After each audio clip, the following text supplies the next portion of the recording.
En pleine promotion du documentaire consacré à son émission Champs-Élysées, Michel Drucker était l'un des invités de l'émission C'est à vous diffusée vendredi 16 décembre. L'occasion pour l'animateur de se remémorer la dernière apparition de Romy Schneider quelque temps avant son décès soudain. Le 29 mai 1982, le corps de Romy Schneider était retrouvé sans vie par son compagnon Laurent Pétain dans son appartement parisien.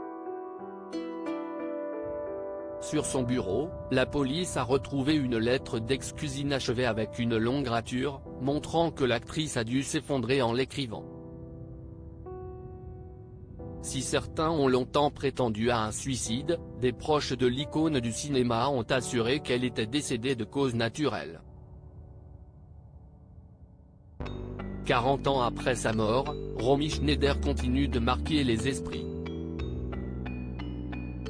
Alors qu'il était l'invité de C'est à vous le vendredi 16 décembre, Michel Drucker est revenu sur une séquence de la regrettée actrice qui avait marqué son émission Champs-Élysées. Elle est morte de chagrin, de tristesse et de déprime alors qu'elle était en pleine promotion de son dernier film, La Passante du Sans Souci. Romy Schneider avait évoqué la mort tragique de son fils David, survenue en juillet 1981, et la manière dont un paparazzi avait photographié le corps de son enfant à la morgue, photo qui avait ensuite fait la une d'un magazine People. Anéantie, l'actrice avait dénoncé ces méthodes honteuses dans une séquence de l'émission Champs-Élysées.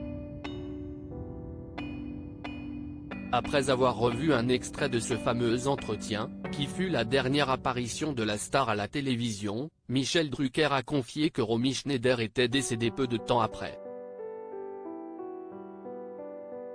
Et d'ajouter, elle ne s'en est jamais remise. Elle est à la fois morte de chagrin, de tristesse et de déprime.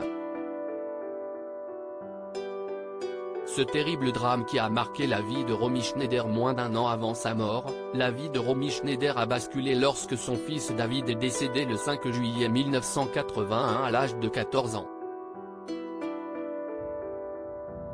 Ce jour-là, le fils de l'actrice passe le dimanche chez ses grands-parents.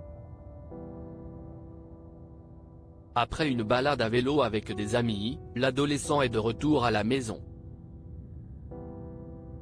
Mais le portail, haut de 2 mètres, est fermé. Pour ne pas déranger ses grands-parents, il prend la décision d'escalader le mur d'enceinte. Hélas, le jeune garçon a perdu l'équilibre et, dans sa chute, s'est empalé sur les pointes de métal de la grille.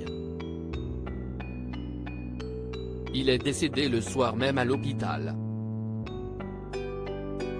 Un paparazzi déguisé en infirmier avait réussi à pénétrer dans le service funéraire de l'établissement pour photographier l'adolescent sur son lit de mort.